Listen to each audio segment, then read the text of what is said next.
Поприветствовали, вы профессионалы, правила знаете. Локтями работаем, колено в партере, только в корпус. Экипировку не трогаем, сетку не трогаем. Мои команды выполняются быстро и четко. По углам защищайтесь. Бүгінгі күнге қаралған 8-ші беттеш, жалпысынан 13 жүк бар екенін есіңіздерге салалы. Азыр болса мына 66 килограмм салмақта Марлен Тойчубаев. Қызыл бұрыштан қара чолоқшы менен алеме көк чолоқшымшан көк бұрыштан шыққан бұл Ильор Бахтияр ұлы. Ильордың бойы 1,80 см. Ал Марленге қарағанда біраз ұзынырақ, бирок Марлен азыр түзеле белге кирип барып, андан ары бутка өттү. Демек ушул жерден атандашым партерге которгонго аракет кылып атат. Алабука лига спорт клубунан Марлен Тойчубаев Алабука Жалалабад экенин эске ала турган болсок, демек Жалалабаддык мушкер болушу керек. Азыр болсо мына партерге акырындап которгонго аракет кылып атат Марлен Тойчубаев. Эми Ильор Бахтияр уулу бул Акбарс спорт клубунан дал ушул турнирди уюштуруучулардын бири деп айтсак болот. Батырбашы жана Акбарс биргеликте уюштурган Батырбашынын 10-чу юбилейлик турнири. Өтө көпкө чейин аракет кылды, бирок ишенимдүү партерге которгонго азырынча мүмкүнчүлүк болбой атат. Марлен Тойчубаев азыр тизе менен 3-4 рет соккузатты. Экөөсү ич талаштыра жана экөөсү бет талаштыра барды, бирок анын баары канчалык тактаамай болду экен. Албетте биз арткы жагынан бир аз ыңгайсыз ракурстан карап калдык. Бирок ага карабастан ошол өзүнүн максатынан кайтпастан Марлен Тойчубаев толугу менен эми партерге которду. Азырынча каптал жагында турат. Бет талаштыра, соккулар албетте негизинен узатса болот, бирок позициясын начарлатып алышы мүмкүн. Ошондуктан сериялуу чабуулдарды ишке ашырган жок. Ильор Бахтияр уулу бул мушкер Азатбек Анарбай уулунун шакирти Акбарс спорт клубунда. Азырынча бирден менен өзүнүн активдүүлүгүн Марлен Тойчубаев көрсөтүп атат. Азыр тескерисинче Марлен тизеси менен соккузатканга аракет кылып көрдү. Жыйынтыгында Ильор Бахтияр уулу жакшы позицияга ээ болуп атат.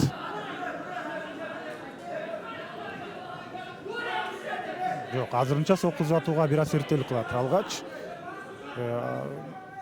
ушул ыңгайлуу позицияны ээлеп алуу керек. Ага мүмкүнчүлүк бербей жаткан мезгили бул жерде Марлен Тойчубаев Ильор Бахтияр уулу ошентип 3-мүнөттө гана чындап активдүүлүк жаратканга жакшы мүмкүнчүлүк алды. Буга чейин албетте 4 жолу тизеси менен соккузатканын эске албаганда дегенче кайрадан белин алдырып атат. Марлендин дагы бир аракети. Бул жерде буга чейинкиси өтө ийгиликтүү болуп чыккан эмес. Анткени атандашым тизе менен узаткан соккуларын өткөрүп алган эле. Мына дагы бир жолу ич талаштыра соккузатты. Бирок ошол замат Марлен дагы жооп берди Ильорго. Эми кайрадан туруп беттешти өткөрчүдөй. Жөн гана демек белге кирип баргандан пайда жок экенин Марлен Тойчубаев түшүнгөн сыяктуу. Туруп абалында болсо бул жакта Ильордо артыкчылык болушу ыктымал. Себеби анын бою 10 сантиметрге узун. Ильор 1,80 см. Марлен Тойчубаев болсо 1,70 м. Же аралыкты кыскартып кирип баруу керек биринчи номер менен иштеп. Же болбосо дал ошондой мына партерде иштесе жакшы. Азыр айперкот бутка кирип бараткан учурда бирок бир жагынан каршы эпкинде келди. Ошентсе дагы таамай так болуп чыккан жок жана бутка кирип барганга жетишти. Бирок андан пайда алып келе алган эмес. Дагы бир жолу тизеси менен менин эсебим боюнча 6 рет тизеси менен соккузатты. Ильор жана дагы деле дал ушул белге кирип барып Марлен Тойчубаев абалды көзөмөлдөгөнгө аракет кылат. Бир дем менен, бир темп менен бара жатат беттеш башталгандан бери. Азыркы тиземен узатылган сокку өз максатына жеткен эмес. Албетте бул артынан кармап туруп сокку узатканга эреже уруксат бербейби бул жакта. Бул кадимки тайбокстагы ыкмаларды колдонууда. Зонг менен кошо сокку узат. Мына кийинки раундду баштадык. Буга чейинки мына бөлүктө көрдүңүздөр. Эң акыркы учурда калыс токтоткон учурда демек кубаттуу соккуну өткөрүп алды эле. Чындыгында калыс демек убакыт бүттү деп токтоткон экен. Андыктан баары мыйзам ченемдүү. Мына беттеш андан ары уланып атат. Негизги титулдук таймаштарды эсиңиздерге салып өтөйүн. Ошондо 84 килограмм салмакта Суннат Тангиров Өзбекстан жана Улук Мамытов Кыргызстан экөө чемпиондук куруу үчүн таймашат. Андан кийин убактылуу чемпиондук бел куруу үчүн Эрзат Нурлан уулу менен Аскат Асанов, а эң негизги титулдук таймаш Али Машрапов менен Бекзат Исаковдун аткаруусунда. Ал эми бул беттешке келе турган болсо кайрадан тизе менен соккулар узап баштады. Чындыгында анын эң негизги куралы азыр тизеси болуп атат. Буга чейин бул көрбөгөндөй көп чабуулдарды ишке ашырган. Бул раундда дагы дал ошол сценарий менен демек артыкчылыгын көрсөткөнгө аракет кылып атат. Дагы бир жолу мына албетте бул колу менен тосконго аракет кылууда, бирок көп соккулардын бирөөсү болбосо экинчиси өтүп кетип аткан буга чейин көргөнбүз. Албетте бойдун узундугун да колдонду. Канчалык бой бут узун болсо ошончолук тизе менен сокку узатканга ыңгайлуураак болот. Бирок бул экинчи гана раунд экенин эсиңиздерге салалы.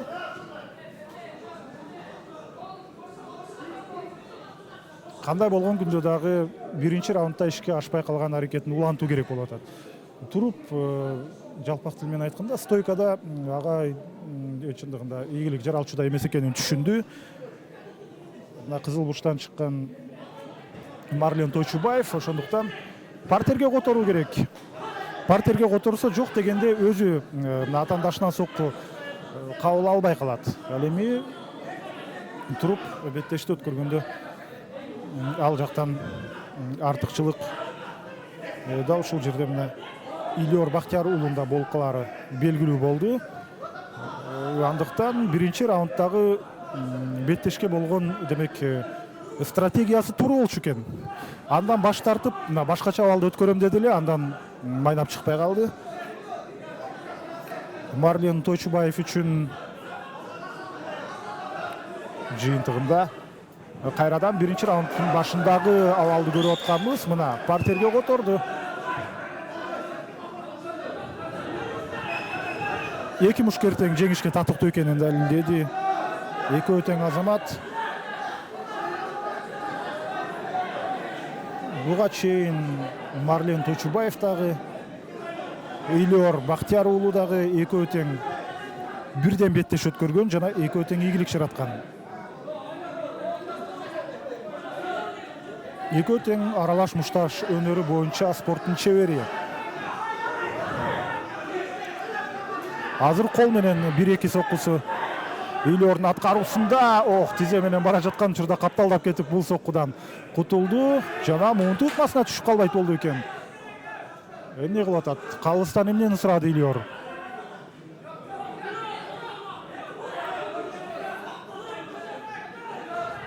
Колун өзгөчө ыкмада кайрып атат, карасаңыздар. Сейрек кездешет, бирок чындыгында мындай ыкма менен жеңишке жеткен мушкерлер аз эмес. Бир жагынан алганда дал ошол нерсени азыр Илиор ишке ашырганга аракет кылууда. Жана бул абалдан акырындап чыгып бара жаткандай атаандашынын артына минди. Кайрадан колун кошуп кандай ыкма бул? Ушул жерден дагы Марлен сокку узатканга аракет кылып атат. Сейрек кездешкен позициялардын бири деп айтсак болот. Аягында кайрадан Марлен ыңгайлуу позицияга ээ болду. Марлендин мүнөзү өтө катаал экен. Бет талаштыра канча соккуну тизе менен өткөргөнүнө карабастан дагы деле өзүнүн дымагын сунуштап атат. Албетте көп күчүн буга чейинки раундда жана азыркы раунддун башында кетирип алды. Үч бурчтук ыкмасы колдонулушу мүмкүн. Эгер деле колун тартып кетсе, анда албетте убактысынан эрте аны бүткөрүп салса болот. Колун тартып кеткенге жетишти. Жок, буту деле бул жерде азыр үч бурчтук ыкмасын жасаганга мүмкүн болбой калыптыр. Колун биринчи раунд менен экинчи раунд. Третий раунд.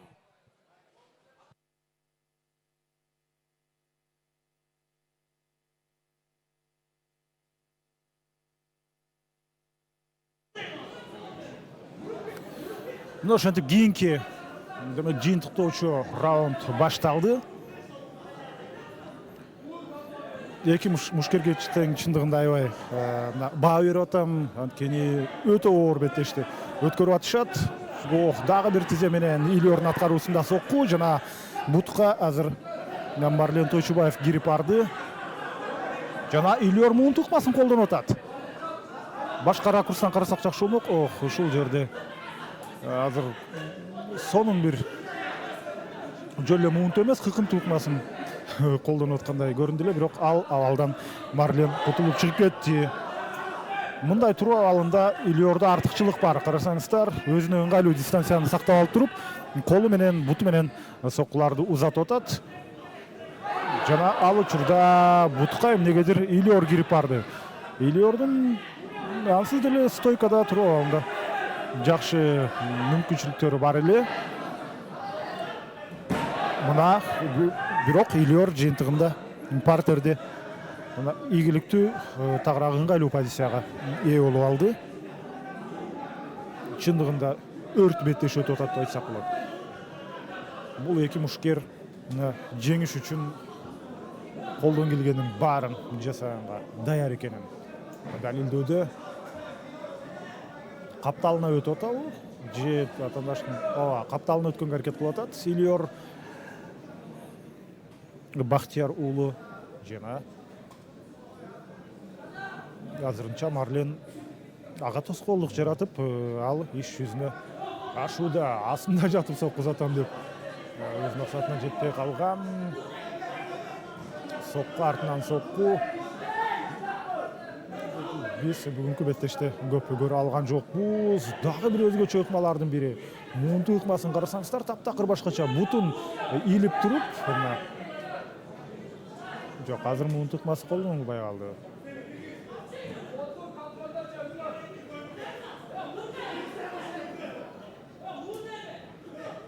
Азыр Ильор өзү партерде калып отурат. Албетте секунданты тур деп айтып жатканы менен, бирок Ильор албетте мындай жерден туруп кетиши мүмкүн эмес эле. Караңыздарчы кандай өзгөчө соккулар бул жерде орун алып атат жана эң башкысы ал так өз максатына жетип атат. Албетте бул позицияны өзгөртүү керек. Ильор мына бир аз капталдап азыр туруп калды.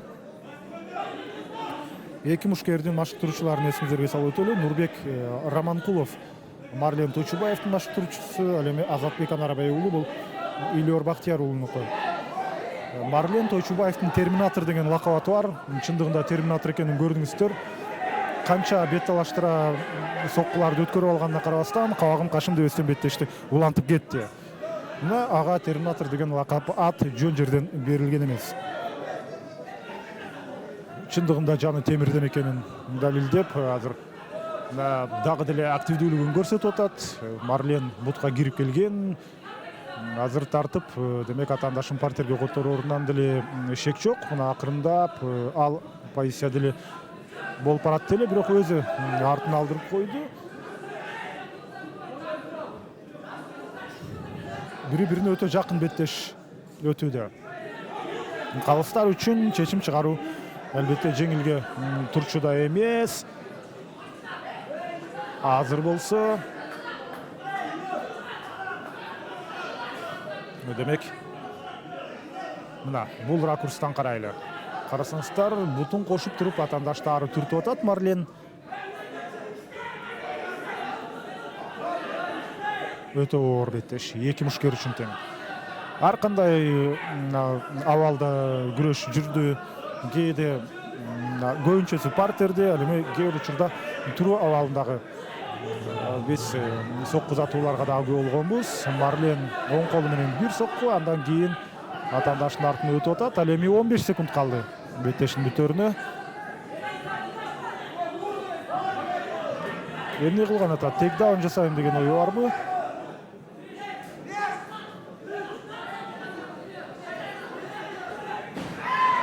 Мына партерге Время бойцы. жана ошол учурда убакыт бүттү. Аплодисменты бойца!